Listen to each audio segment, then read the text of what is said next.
What is going on, guys? I want to talk real quick about my base defense. That is going to be at a 5-2, it's going to be Trio Sky Zone. Now, Trio Sky Zone is very unique because you can get amazing pressure with only rushing 3 or 4 people.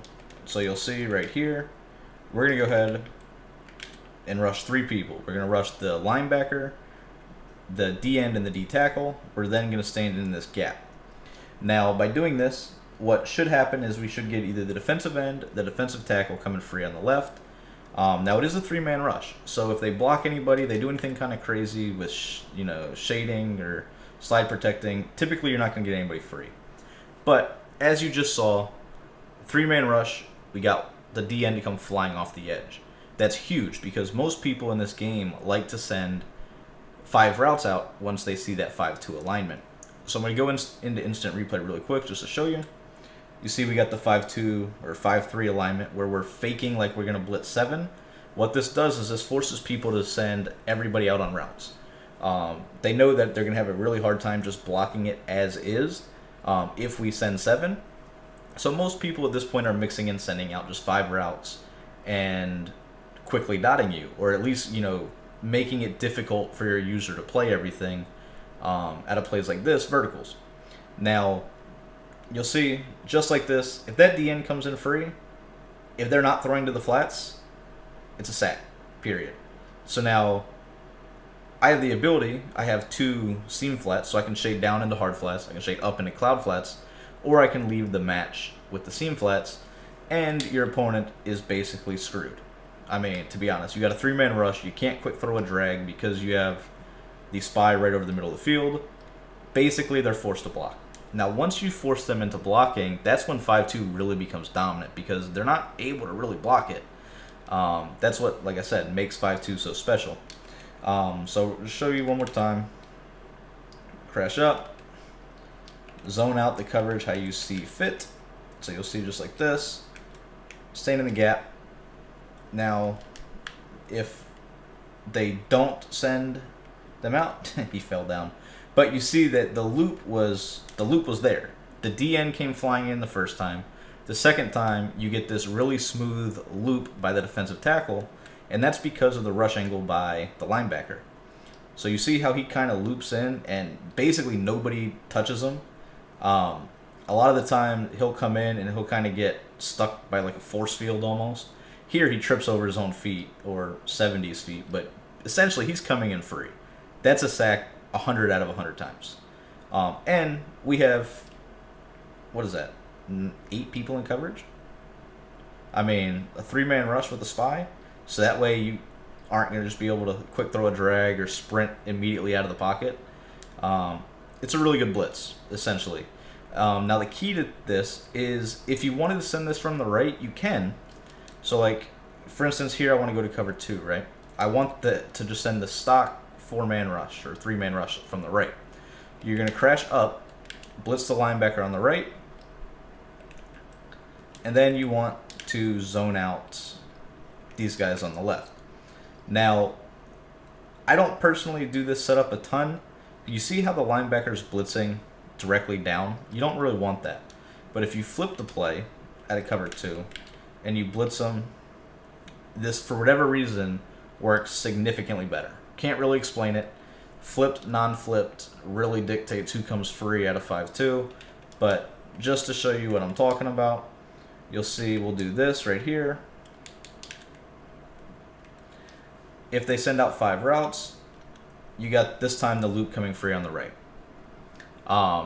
Once again, if the loop doesn't come in free, a lot of the times the DN will come flying in free.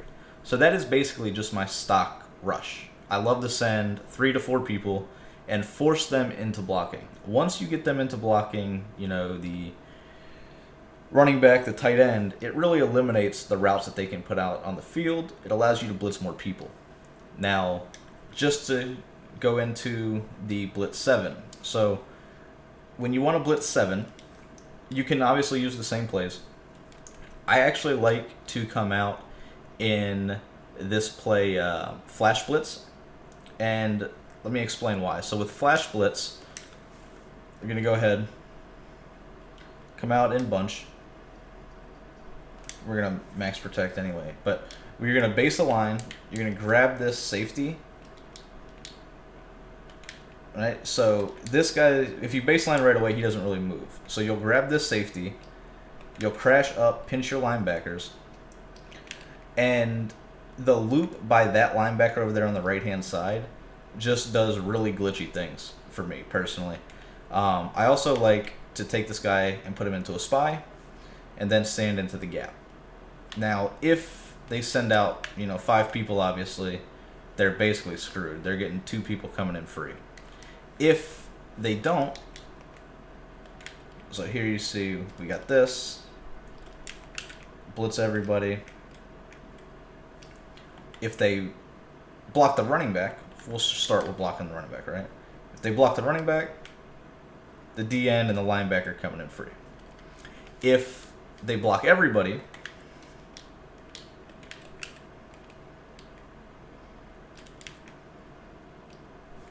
so here's they're going to max protect.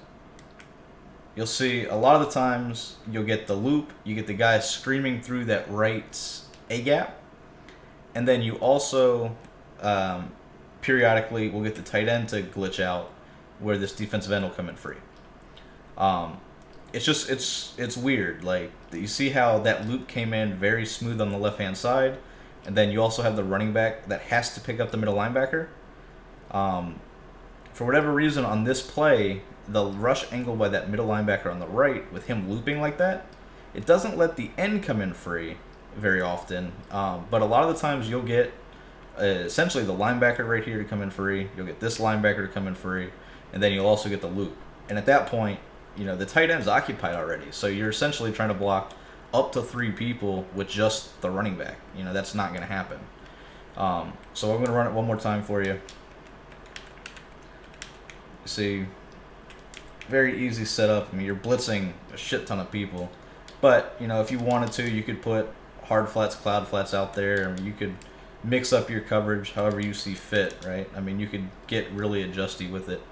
I do like the cover 3 version just because I do run so much coverage. But you'll see here, that time the end came in free, the middle linebacker came in free. You can't do anything. I mean, there's nothing you can do about that. The reason we keep that spy, as I mentioned, this spy, his first step is going to be down and slightly to the left. So basically what he's doing with just that simple little adjustment, he's recreating Pete's loop. So that's going to distract the offense or the running back, even though out of this play, the running back has to pick up the linebacker, because if he doesn't, he's coming in free. And then you got the end coming in free, and then you also got, just for good time's sakes, you see that you do have the loop coming free on the left hand side. Now, by the time the loop actually does get around there, he's already sacked.